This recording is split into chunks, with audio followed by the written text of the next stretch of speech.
এটাকে বাংলায় বলতে পারি বাক্য। তাহলে এগুলো কথা না বাড়িয়ে আমরা প্রথমত যে বিষয়গুলো আলোচনা করব এবং যে বিষয়টি পাচ্ছি, প্রথমত পাচ্ছি অ্যাসার্টিভ সেন্টেন্স। কোন সেন্টেন্স পাচ্ছি? আমরা পাচ্ছি অ্যাসার্টিভ সেন্টেন্স। অ্যাসার্টিভ এর বাংলা অর্থ হলো কি? বর্ণনামূলক, বিবৃতিমূলক। তাহলে অ্যাসার্টিভ এর বাংলা অর্থ কি? বর্ণনামূলক বা বিবৃতিমূলক। ওকে, এরকম দেখো, আই রিড আ বুক, এটি অ্যাসার্টিভ সেন্টেন্স, কারণ এখানে সাবজেক্ট রয়েছে, ভার্ব রয়েছে এবং এক্সটেনশন বাকি অংশ রয়েছে। শি প্লেস ফুটবল, এটি একটি অ্যাসার্টিভ সেন্টেন্স, কারণ এখানে সাবজেক্ট রয়েছে, ভার্ব রয়েছে এবং বাকি অংশ রয়েছে। They will live in Dhaka, তাহলে দেখো, দে হলো এখানে সাবজেক্ট, লিভ হলো এখানে বাস করা বা ভার্ব বলতে পারি আমরা, হলো প্রিপজিশন, নাউন। তাহলে অ্যাসার্টিভ সেন্টেন্স কাকে বলে? যেখানে সাবজেক্ট থাকবে, যেখানে ভার্ব থাকবে এবং যেখানে এক্সটেনশন থাকবে, আমরা তখন তাদেরকে অ্যাসার্টিভ সেন্টেন্স বলতে পারি এবং আমাদের বলতেই হবে যে এটি অ্যাসার্টিভ সেন্টেন্স। ওকে, এরপরে ইন্টারোগেটিভ সেন্টেন্স। এখানে বেশি কথা বলবো না। ইন্টারোগেটিভ মানে দেখো যে শেষে কোশ্চেন মার্ক, কি দ্বারা শুরু হচ্ছে, কি দ্বারা শুরু হচ্ছে না পরে শিখবো, আপাতত শিখে নিয়ে শেষে কোশ্চেন মার্ক থাকবে। এটা হলো ইন্টারোগেটিভ সেন্টেন্স। এরপরে ইম্পারেটিভ মানে অর্ডার, রিকোয়েস্ট, অ্যাডভাইস, আদেশ, উপদেশ, নিষেধ, অনুরোধ, মানে ওপেন দ্য ডোর। তাহলে এই যেখানে ভার্ব দ্বারা শুরু হয়েছে এবং আদেশ বোঝাচ্ছে, প্লিজ হেল্প মি, আমাকে সাহায্য করো, বলে অনুরোধ বোঝাচ্ছে এখানে। ওয়ার্ক হার্ড, কঠোর পরিশ্রম করো। তাহলে এটি হলো ইম্পারেটিভ সেন্টেন্স, যেটি সাধারণত ভার্ব দ্বারা শুরু হয়ে থাকে। ইম্পারেটিভ সেন্টেন্স কি দ্বারা শুরু হবে? ভার্ব দ্বারা শুরু হবে। আর এরপরে চলে গেল এক্সক্লামেটরি। এই চিহ্ন দেখো, এই চিহ্ন দেখা মাত্রই বুঝে নিতে হবে সেটি এক্সক্লামেটরি সেন্টেন্স। এই চিহ্ন আবার অপর দিকে অপটাটিভ, যেখানে প্রার্থনা বোঝাবে বা ইচ্ছা বোঝাবে। অপটাটিভ যেখানে প্রার্থনা বা ইচ্ছা বোঝায়, এ হলো optative.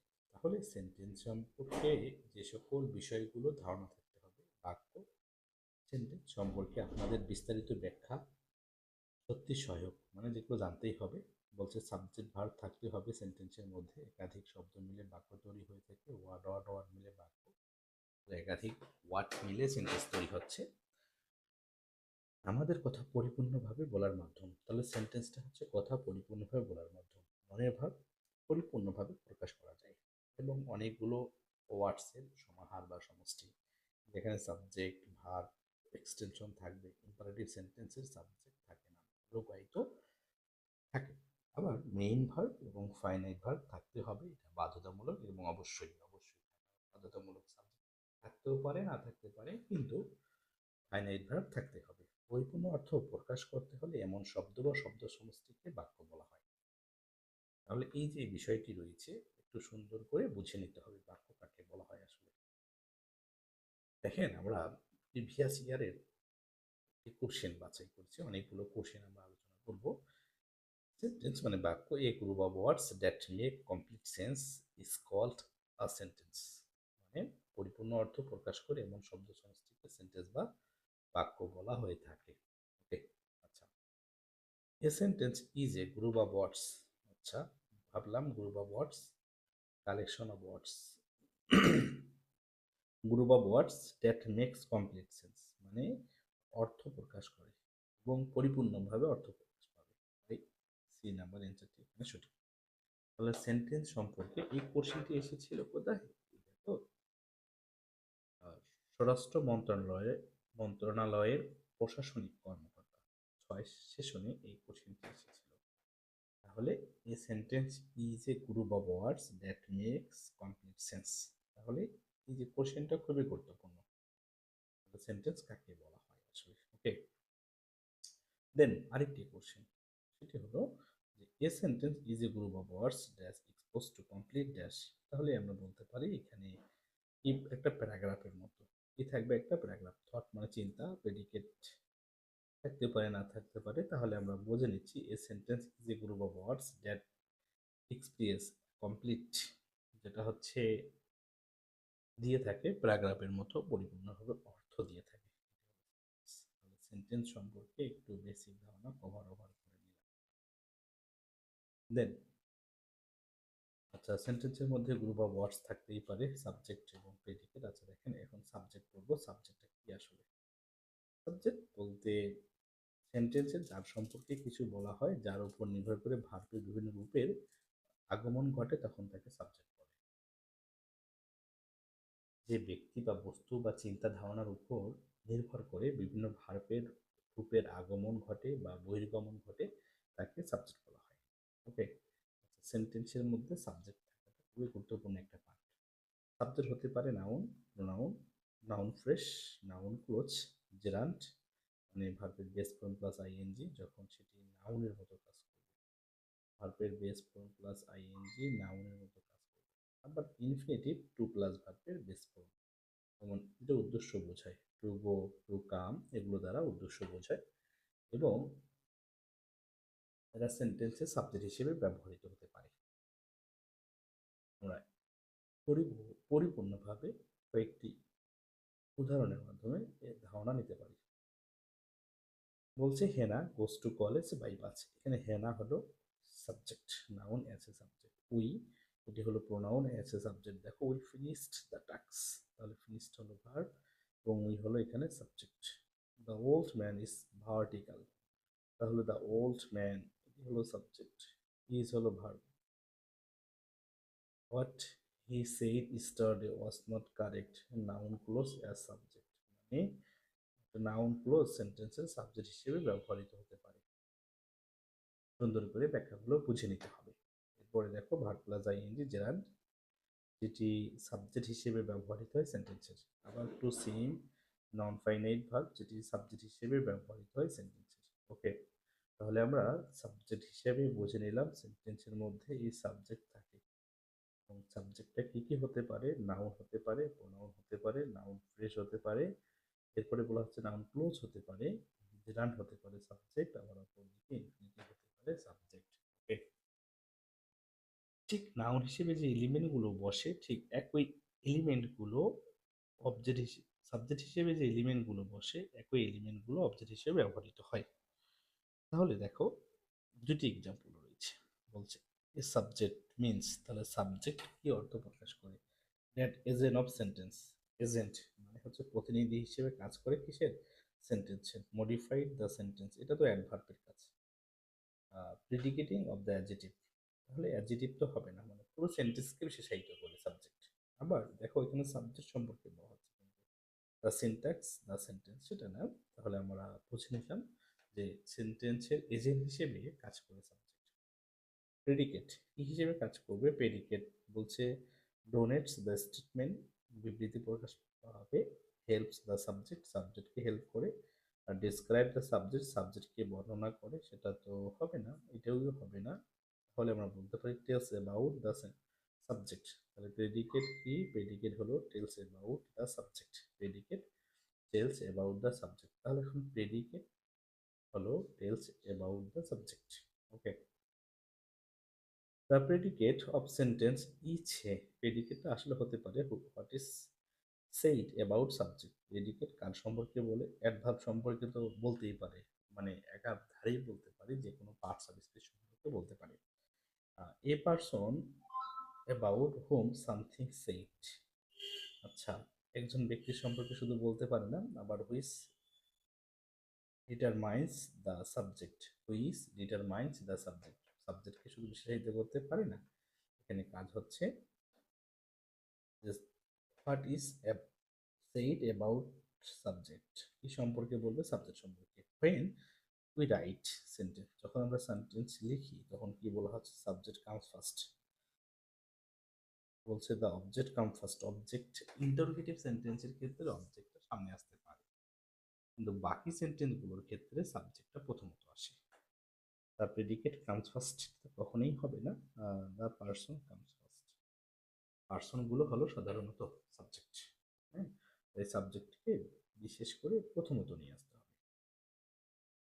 Because every sentence must contain a subject and verb, how many essential part subject every sentence have a, তাহলে আমরা বলতে পারি because every sentence must contain subject and verb, how many essential part, একটা সেন্টেন্সের মধ্যে কতগুলো গুরুত্বপূর্ণ part আছে। দুইটা পার্ট, একটা হলো সাবজেক্ট আর একটি হলো ভার্ব। কতগুলো পার্ট এসে একটা সেন্টেন্সের মধ্যে এসেনশিয়াল পার্ট দুইটি, একটি হলো সাবজেক্ট আর একটি হলো ভার্ব। একটি হলো সাবজেক্ট, একটি হলো ভার্ব, এগুলো হলো এসেনশিয়াল পার্ট। আচ্ছা, a sentence must have a, একটা সেন্টেন্সের মধ্যে মাস্ট হ্যাভ এ আমরা কি বলতে পারি, সাবজেক্ট অ্যান্ড ফাইনাইট ভার্ব।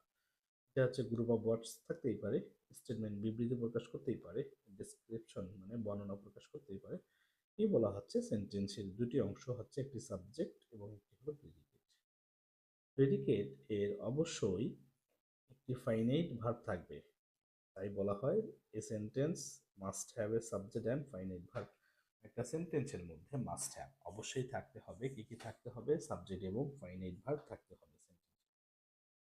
আচ্ছা, এখন এই যে সাবজেক্ট বিষয়ে যে বিষয়গুলো বসতে পারে, ঠিক অবজেক্ট হিসেবে একই বিষয়গুলো বসতে পারে।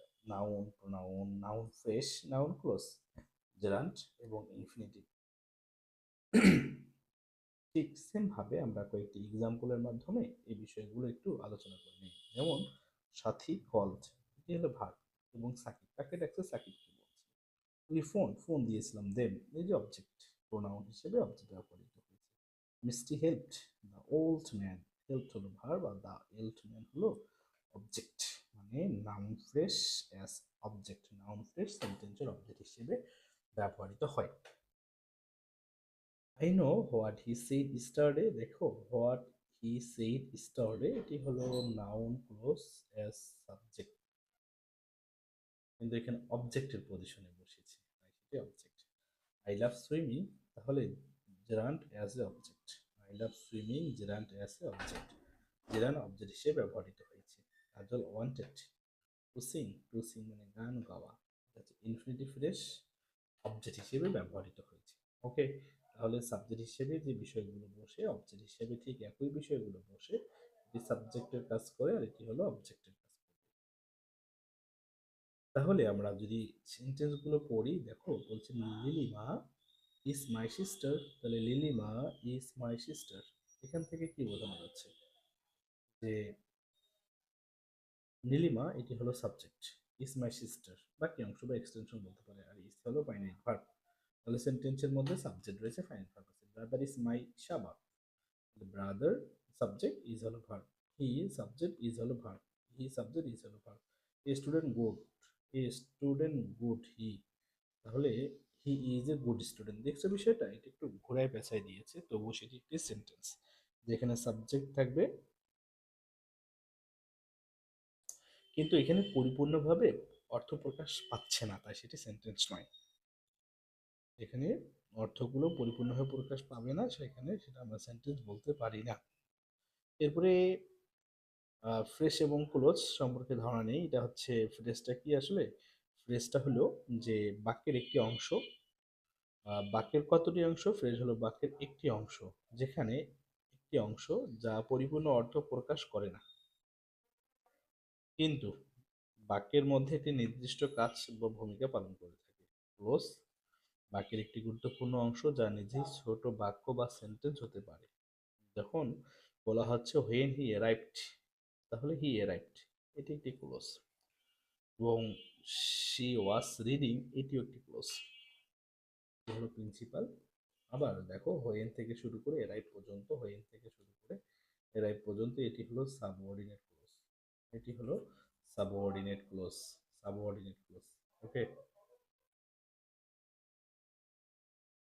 তাহলে আমরা simple sentence, complex sentence, compound sentence সম্পর্কে আমাদের ধারণা থাকতে হবে।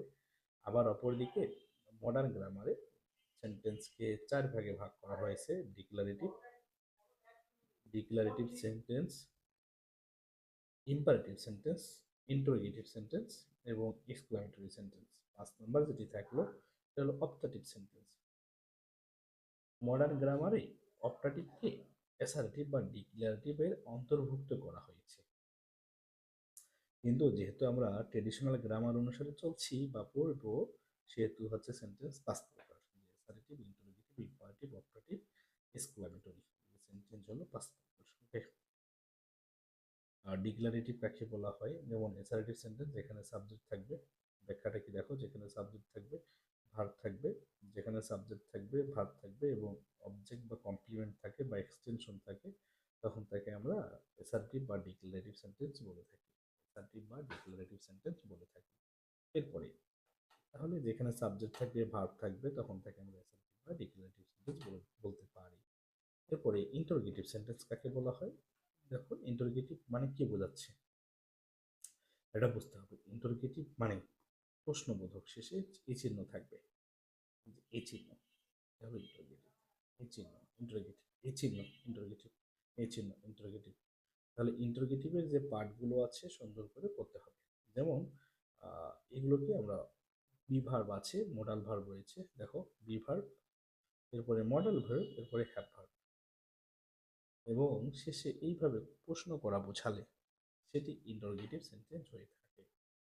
ইন্টারোগেটিভ সেন্টেন্স হয়ে থাকে। এরকম হতে পারে। আমরা এক্সাম্পলগুলো আলোচনা করি। কোনটি ইন্টারোগেটিভ সেন্টেন্স? বলছে he reads a book. He subject রয়েছে, রিডস ভার্ব রয়েছে এবং হচ্ছে এক্সটেনশন রয়েছে, তাই সেটি SRT. He has read a book, তাহলে হি হ্যাজ রিড এ বুক, এটি হলো একটা অ্যাসার্টিভ সেন্টেন্স। এবং হি উইল রিড আ বুক, পড়বে, এটি একটি অ্যাসার্টিভ সেন্টেন্স। কিন্তু does he read a book, does verb রয়েছে এবং শেষে কোশ্চেন মার্ক রয়েছে, তাই সেটি ইন্টারোগেটিভ সেন্টেন্স। এরপরে বলছে চয়েস দ্য কারেক্ট ইন্টারোগেটিভ বা চুজ দ্য কারেক্ট ইন্টারোগেটিভ। দেখো প্রত্যেকটার শেষে কিন্তু কোশ্চেন মার্ক রয়েছে। আচ্ছা, ভালো। আমরা জানি ইন্টারোগেটিভ সেন্টেন্সে প্রথমত কি বসবে, ইন্টারোগেটিভ বা ডাব্লিউএস ওয়ার্ডটি বসবে, এরপরে সাবজেক্ট বসবে, এরপরে মেইন ভার্ব বসবে, মানে ভার্ব রিপ্লেস বসবে, প্লাস এক্সটেনশন। তাহলে এখানে উইল ব্যবহৃত হয়েছে। আমরা জানি তো এটা তো অ্যাসার্টিভ সেন্টেন্সের স্ট্রাকচার, শেষে শুধু কোশ্চেন মার্ক রয়েছে। গো, এটা তো ভার্ব, এবং উইল আমরা জানি ভার্ব দ্বারা শুরু হলে সেটা ইম্পারেটিভ সেন্টেন্স। আবার দেখো ভার্ব দ্বারা শুরু হয়েছে এবং গো রয়েছে, সেটা হবে না, তাহলে আমাদের এ নাম্বার অ্যান্সারটি রাইট। এখানে এ নাম্বার অ্যান্সারটি রাইট। ওকে, যে সেটা হলো ইন্টারোগেটিভ সেন্টেন্স। তাহলে কোনো প্রকার সমস্যা রাখা যাবে না সেন্টেন্সগুলোর মধ্যে। আবার শেষে এই চিহ্ন থাকলে সেটা ইন্টারোগেটিভ সেন্টেন্স বুঝে নিতে হবে। ডাব্লিউএইচ কোশ্চেন দ্বারা যদি ডাব্লিউএইচ সেন্টেন্স কোশ্চেনগুলো ওয়ার্ড দ্বারা যদি কোনো সেন্টেন্স গঠিত হয়, সেটা হচ্ছে ইন্টারোগেটিভ। কীরকম? এখানে কি বলা হচ্ছে, ডাব্লিউএইচ ওয়ার্ড, এরপরে অক্সিলারি ভার্ব, এরপরে সাবজেক্ট, প্রিন্সিপাল প্রিন্সিপাল ভার্ব এবং এক্সটেনশন রয়েছে। তাহলে ইন্টারোগেটিভ চলে গেল। ইন্টারোগেটিভ সম্পর্কে ধারণা রাখবো না আমরা। চলে যাচ্ছি আমরা ইম্পারেটিভ সেন্টেন্সে। হ্যাঁ, ইম্পারেটিভ সেন্টেন্স কাকে বলা হয় সুন্দর করে বুঝে নিতে হবে এবং মনে রাখতে হবে যে ইম্পারেটিভ সেন্টেন্স। ইম্পারেটিভ সেন্টেন্স আদেশ, নিষেধ, অনুরোধ, উপদেশ প্রকাশ পাবে এই বাক্যের মাধ্যমে। সাবজেক্ট ইউ মানে সেকেন্ড পারসন লোকায়িত থাকে, উজ্জ থাকে। ইম্পারেটিভ সেন্টেন্সের ভার্ব বসে, প্রথমত ভার্ব বসবে। ভার্ব মানে হচ্ছে ক্রিয়া। অনুরোধ বোঝালে ভার্বের পূর্বে প্লিজ বা কাইন্ডলি যোগ করতে হয়, অনুরোধ বোঝালে। নেগেটিভ হলে ডু নট বসে, নেগেটিভ হলে ডু নট বসবে। তবে অ্যাসার্টিভ সেন্টেন্সের ভার্ব দ্বারা শুরু হলে সাবজেক্ট উজ্জ থাকে। তবে কখনো কখনো অ্যাসার্টিভ সেন্টেন্স ভার্ব দ্বারা শুরু হতে পারে এবং সাবজেক্ট কি থাকে, সাবজেক্ট এখানে উজ্জ থাকতে পারে, সাবজেক্ট এখানে উজ্জ থাকতে পারে বা লুকায়িত অবস্থা থাকতে পারে।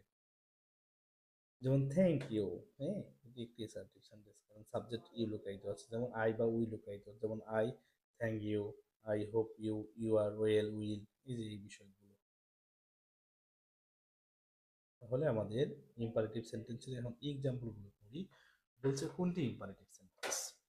দেখো এই কোশ্চেনটি এসেছিল দুর্নীতি দমন কমিশন ডাটা এন্ট্রি অপারেটর। এই shall go, I subject, shall হলো ভার্ব এবং গো হলো মেইন ভার্ব বা ভার্বের বেস রূপ, তাহলে এটি হলো এসএলটি। এরপরে গো হোম, এটি হলো ভার্ব দ্বারা শুরু হয়েছে, তাই সেটি ইম্পারেটিভ। এরপরে ইউ ডিড ইট, এটি assertive sentence. She is Singh, এটি হলো অ্যাসার্টিভ। তাহলে আমাদের ঠিক এইভাবে এগুলো বের করতে হবে, কোনটি অ্যাসার্টিভ, কোনটি ইম্পারেটিভ, কোনটি ইম্পারেটিভ, অবজেক্টিভ, এক্সক্লেমেটরি। তাহলে আমাদের ইম্পারেটিভ সেন্টেন্সের আরো কয়েকটি এক্সাম্পল গুলো যদি পড়তে চাই, এই কোশ্চেন এসেছিল কোথায়, যে থানা শিক্ষা অফিসার 10 কি বলা হচ্ছে, শি ইজ ড্যান্সিং, আমাদের বলছি ইম্পারেটিভ সেন্টেন্স নিতে হবে। আই শ্যাল গো, এটি অ্যাসার্টিভ। সিট ডাউন, এটি হলো ইম্পারেটিভ। আর ইউ উইল সিট হেয়ার, এটি হলো অ্যাসার্টিভ।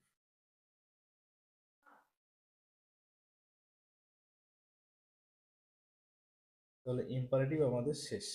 হ্যাঁ, আহ, দেখো যদি বলি আমরা please bring me a cup of tea, তাহলে দেখো এখানে please bring me a cup of tea, অনুগ্রহপূর্বক আমার জন্য এক কাপ চা নিয়ে আসো। তাহলে এটি একটি ইম্পারেটিভ সেন্টেন্স। ইম্পারেটিভ সেন্টেন্স গুলো আমাদের, এবার এটি শুধু একটি ফাইনাইট ভার্বও হতে পারে। এরকম হতে পারে যে স্টপ, থামো, সে এই মার, স্টপ বলছে গো। তাহলে এই যে ভার্বগুলো হচ্ছে এবং এই ভার্বগুলো দ্বারা পরিপূর্ণভাবে অর্থ প্রকাশ পাচ্ছে, এখানে সাবজেক্ট ইউ লুকায়িত আছে, তাই এটি হলো একটি এনিথিং রং না, ডু নট দ্বারা শুরু হয়েছে। আবার আরেকটি কঠিন কোশ্চেন নিয়ে আলোচনা করছি। 27 বিসিএস প্রাথমিক শিক্ষা অধিদপ্তর সহকারী ইন্সট্রাক্টর, এরপর হচ্ছে ইসলামী বিশ্ববিদ্যালয়, খুলনা বিশ্ববিদ্যালয়, রাবিতে চলে এসেছে, বেগম রোকেয়াতে চলে এসেছে। বলছে কি imperative sentence. I shall go to college, assertive. মাথিন বা মতিন ইজ সিঙ্গিং সাং, এটি হলো এসারেটিভ। স্টান আপ, ভার্ব দ্বারা শুরু হয়েছে, স্টান আপ। আর এই চিহ্ন থাকলেও আমরা তাকে ইম্পারেটিভও বলতে পারবো। এই সেন্টেন্স শেষে অপরদিকে it has been raining since morning, তাহলে ইট ইজ এসারেটিভ। তাহলে ইম্পারেটিভ সেন্টেন্সে কোনো সমস্যা আমাদের থাকবে না আশা রাখা যায়। ইম্পারেটিভ সেন্টেন্সের কোনো সমস্যা আমাদের নেই, এটা আমরা আশা রাখতে পারি। বুঝলো? ইম্পারেটিভের পরে যে বিষয়গুলো জানতে হবে, যেমন help, request, never, do not, optative, ইচ্ছা বা প্রার্থনা।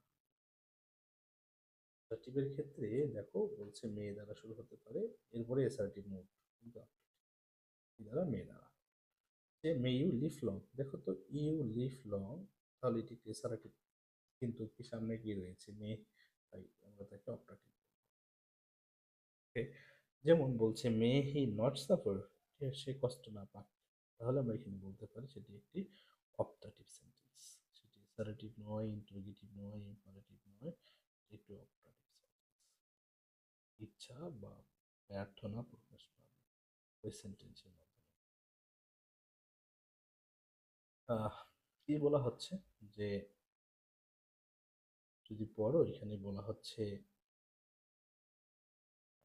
মে আল্লাহ, কি বলা হচ্ছে দেখো, মে আল্লাহ গড হেল্প ইউ, বা গড হেল্প ইউ, বা মে আল্লাহ ব্লেস ইউ।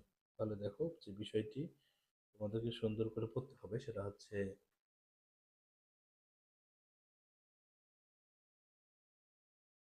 এখানে এই বিষয়গুলো একেবারে সুন্দর করে ক্যামোভার করে পড়তে হবে, অতটাই হবে না। তারপরে চলে গেল আমাদের, আমরা বুঝে নিলাম এর পরবর্তী যে বিষয়টি রয়েছে উইশ বা উইশেস ডেরিভেটিভ থাকতে পারে। তাহলে এক্সক্লামেটরি যদি একটু আলোচনা করি, দেখো এক্সক্লামেটরির ক্ষেত্রে কি বলা হচ্ছে, এক্সক্লামেটরি সেন্টেন্স শেষে এক্সক্লামেশন চিহ্ন থাকবে। এক্সক্লামেটরি সেন্টেন্সের শেষে এক্সক্লামেশন চিহ্ন থাকবেই। কি বলা হচ্ছে, এক্সক্লামেটরি সেন্টেন্স শেষে কি চিহ্ন থাকবে, এক্সক্লামেশন চিহ্ন থাকবে।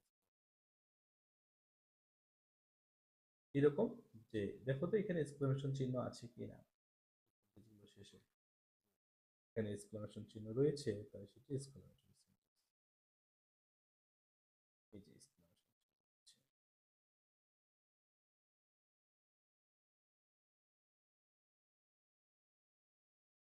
এই চিহ্ন থাকতেই হবে। হ্যাঁ, বলছে কোনো বাক্যের মধ্যে দিয়ে প্রবল অনুভূতি প্রকাশ হয়, প্রবল অনুভূতি প্রকাশ, প্রবল দেখছো অনুভূতি প্রকাশ, কিন্তু এখানে বলা হচ্ছে প্রবল অনুভূতি প্রকাশ। অনুভূতি প্রকাশ হলে কল্পনা করা বোঝাবে, সেটা হচ্ছে অবতারিক। তাহলে এরপরে আমরা আরেকটু বিষয় লক্ষ্য করি যে এক্সক্লেমেটরি সেন্টেন্সের ক্ষেত্রে, হ্যাঁ, এরপরে যে বিষয়টি লক্ষ্য রাখবো যে which of the following sentence things that compliment. তাহলে আমরা এখানে কি বলতে পারি, which of the following sentence things বহন করে থাকে উইথ আ কমপ্লিমেন্ট, আমরা বলতে পারি exclamatory sentence. Assertive sentence, the mango is very sweet, এটি হলো একটা অ্যাসার্টিভ সেন্টেন্স। তাহলে এখানে অতিরিক্ত অংশ হচ্ছে কোথায়, sweet. How sweet the mango is, দেখো তো এখানে ইজ ব্যবহৃত, এই যে ইজ ব্যবহৃত হওয়ার কারণে এটিকে আমরা বলতে পারি সেটি এক্সক্লেমেটরি, সরি এই যে এক্সক্লেমেশন চিহ্নটা ব্যবহৃত হওয়ার কারণে। এরপরে হোয়াট বসে, এ বা এন বসে, অ্যাডজেক্টিভ বসে, নাউন বসে, plus subject plus verb plus বিস্ময়সূচক চিহ্ন বোঝা যাচ্ছে। তাহলে এটা হচ্ছে কোন সেন্টেন্স, এক্সক্লেমেশন চিহ্ন বুঝে গেলে, এই যে এক্সক্লেমেশন চিহ্নগুলো বুঝে গেলে তাকে আমরা এক্সক্লেমেটরি সেন্টেন্স বলতে পারি। তাহলে এটা বুঝে নিলাম আমরা। এরপরে আনন্দ বোঝাতে পারে, দুঃখ বোঝাতে পারে এক্সক্লেমেটরি সেন্টেন্স দিয়ে, আনন্দ দুঃখ। তাহলে তোমাদের সঙ্গে আমাদের দেখা হচ্ছে নেক্সট কোনো ভিডিওতে। তোমরা অবশ্যই অবশ্যই ভালো থাকবা, থাকবা, অবশ্যই অবশ্যই ইংলিশ ইজি পয়েন্ট। এবং এখান থেকে যদি আমাদের পেইড গ্রুপগুলোতে ভর্তি হতে চাও, তাহলে তোমাদের কাজ হচ্ছে আমাদের স্ক্রিনে দেওয়া নাম্বারে, কোন নাম্বারটি, এই যে স্ক্রিনে দেওয়া নাম্বারে হোয়াটসঅ্যাপে যোগাযোগ করে 01568552323 হোয়াটসঅ্যাপ যোগাযোগ করলেই